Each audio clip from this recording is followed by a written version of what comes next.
What's up, Mortgage Coach community? Today is a big day of awesome interviews. I just interviewed Mike Simeons, the leader of Altos Research, which brought a lot of great data to everyone. So make sure you guys check that out. It's going to be on the YouTube channel within hours.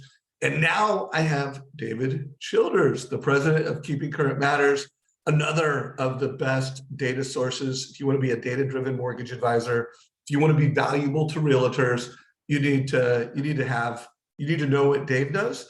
And he's going to give a presentation today that's going to help you be more valuable to real estate agents. And Dave and I were talking like, hey, what should be the theme of it?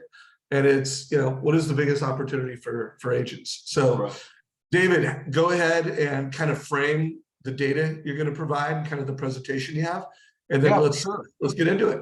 Yeah, for sure. And, Mike over at Altos, we're big fans. We use their information and, publish Altos data and insights frequently at Keeping Current Matters. So, Dave, it's good to be on, and it's the first of the year, the beginning of the year here in January, and no better time to talk about what's ahead. And I think that's probably one of the areas that loan officers can bring certainty to the agents they partner with, and really anybody they partner with, to say, here's what is being forecasted for real estate in the coming years. So let's sort of break that down. And I'll, as always, I'll give you a couple of visuals, but no doubt we're heading into a market. We're in a market right now that is very, very different than the last 2 years and years prior to that. But here's sort of the defining statement I would make right now is I believe the current shift really in supply and demand, and that's what we're talking about in real estate,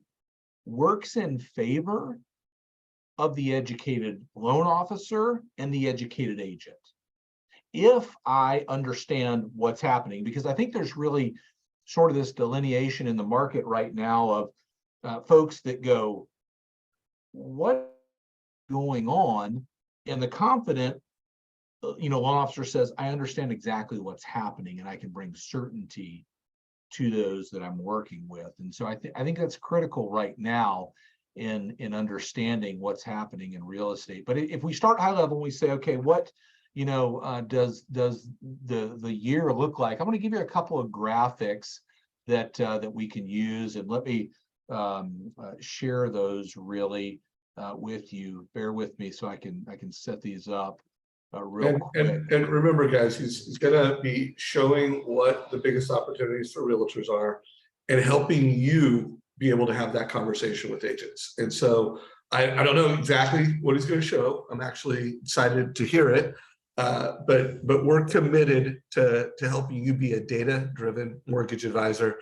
A data-driven mortgage advisor obviously monitors their database with Sales Boomerang, so they know they're getting all the signals and the insights of the families that are most likely to buy, sell, refinance, but they're reading Keeping Current Matters. They're subscribing to both Altos and Keeping Current Matters so that they can present these ideas to real estate agents and to home buyers, and home sellers. So show us what you got. Yeah, I think that's the key. I think it's what people want today. So let's talk about this. Let's talk about, there's a topic that really is not a consumer-facing topic, but one that we're very interested in. That is, how many homes are we going to sell next year, and what's that going to look like? So I want to give you just a look at that real quick. This is a look sort of across the board of projections for 2023 in total home sales. This takes, existing home sales plus forecasts for new home sales and says, okay, what does that look like? And you see the average of Fannie, Freddie, MBA, NAR, those that forecast home sales going into the year, about 5.1 million homes sold next year. Now, what I really like to do when I'm talking about this, and I'm sort of going to do this, Dave, as we talk almost conversationally versus a presentation, because I want to give it to loan officer and show you this. I want to bring context to that. So the first green bar you see right here on the right is this year, wrapping up around 5.8 million homes sold in this country, again, existing homes and new home sales. And next year, forecasting just over 5 million. Where is the perspective on that? That puts us in a range somewhere between, fewer homes we sold in the last 8 or 10 years. Now, if I had to put money on the table right now, I would bet on the over on that number. And here's why. Most of these forecasts have been made in the last 30, 60 days, where we saw a very different environment in mortgage rates and certainly in the climate of uncertainty in this country. And I think as we look forward to going into next year, I'm not here to say we're out of the woods, but I think we will continue to sort of make the turn, if you will, in the market. And so we need to be prepared for that. No doubt fewer transactions, no doubt a lot of people calling and saying the real estate market is, frozen, or, we're in a market right now where nothing's selling. And that's absolutely not true. There are transactions taking place. Professional agents, professional loan officers are learning and adjusting and adapting to this market, but no doubt a different market. So that's my first point, the number of homes sold. The other bigger question that is a consumer-facing question is what's going to happen to home values? That's really the one that consumers are interested in. And here's the latest look of forecasters from across the board that we track at Keeping Current Matters.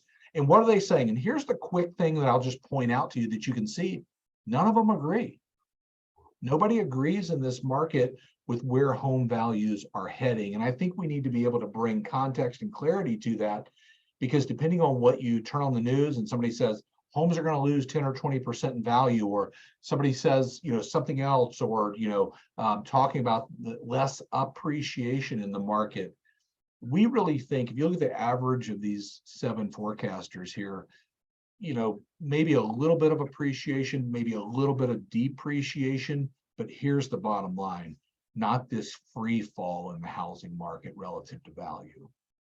And I think that's important as we are talking to those that are buying, those that are selling, and looking at, what's ahead.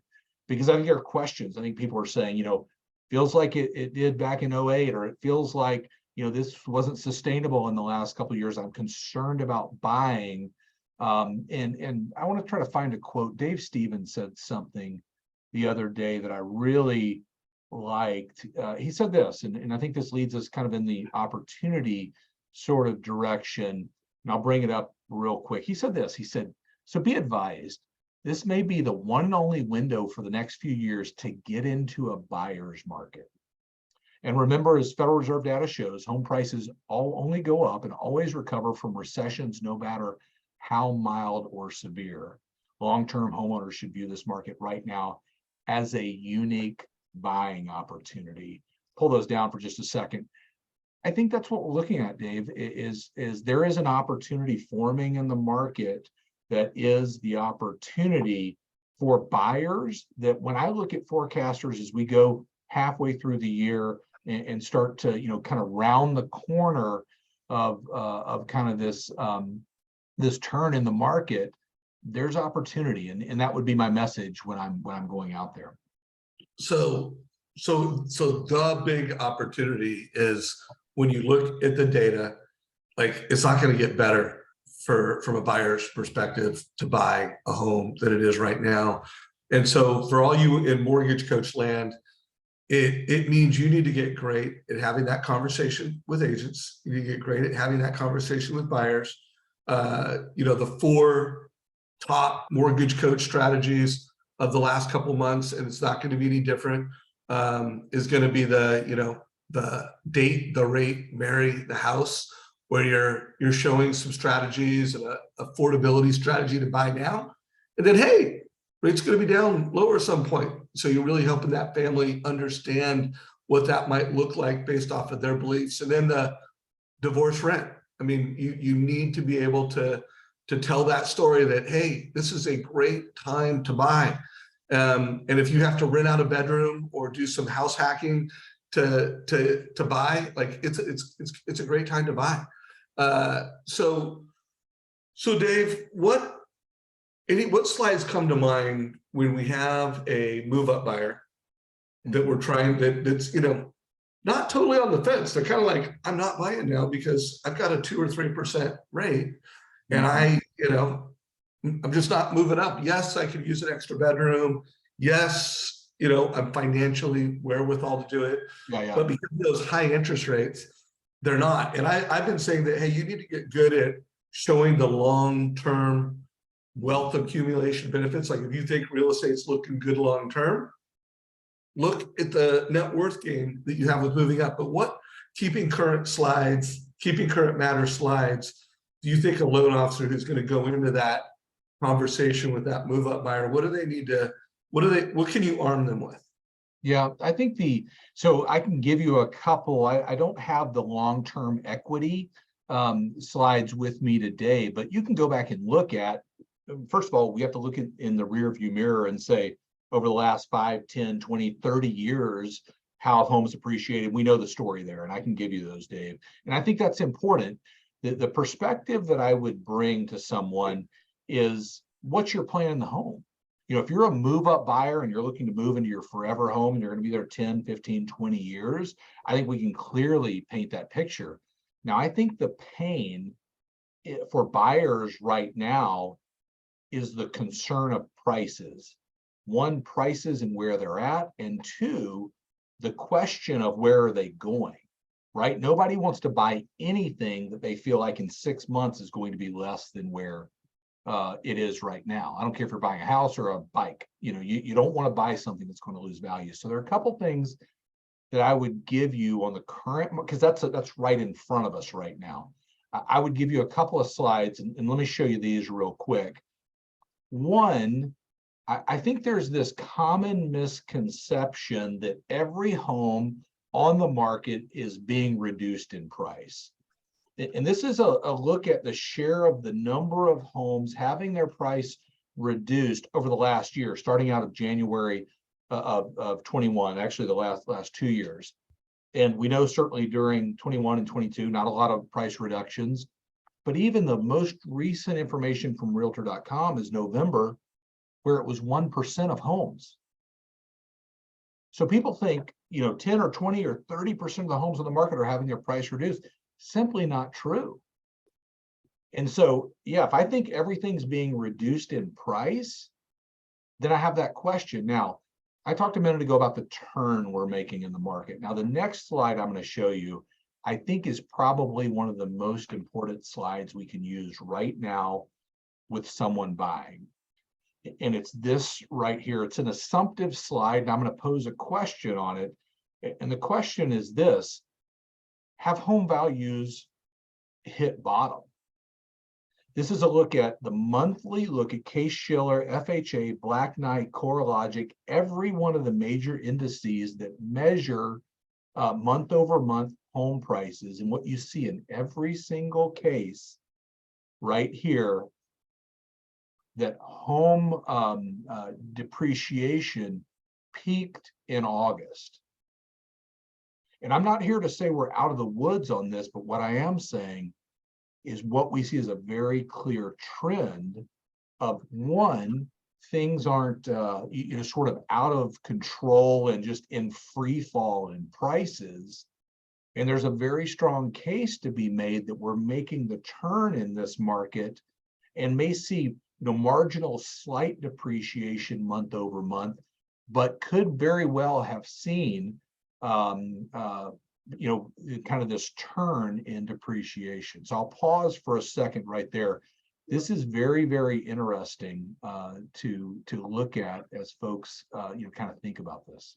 Yeah, no, super powerful data that will really help a mortgage professional, help a family make whatever the right decision is for them. So I love that. I all year long, guys, I'm going to be interviewing loan officers and leaders who can help mortgage professionals be data-driven mortgage advisors. So if you're using Keeping Current Matters and MortgageCoach as kind of a 1-2 punch, and you're using Altos Research as a 1-2-3 punch, guys, I want to interview you, because I think we're in an era where being a loan officer that can close loans on time, it's not enough. I was on a mastermind a couple of days ago, and there was a real estate agent who'd been in the business for 20 years. And I'm looking up the notes, and on 12/20, So just a matter of weeks ago, she had 3 escrows all out. Mm. And first time it's ever happened to her in 20 years history.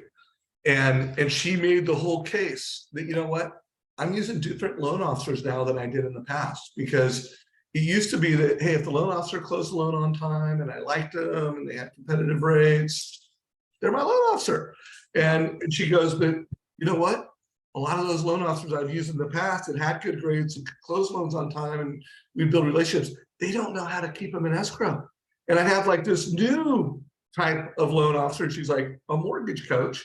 She was on a call where there was a bunch of mortgage coaches, and she's like, that's the loan officer I need in this market, because that's the loan officer that can help me get people under contract and help keep them under contract, because they're not just doing a loan.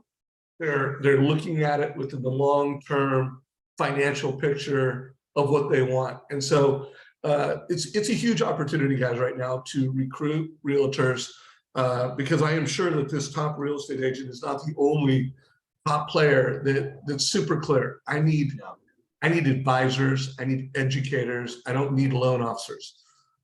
David, any more slides you want to make sure we? Yeah, I'll give you a couple more slides, but let me say one thing on that.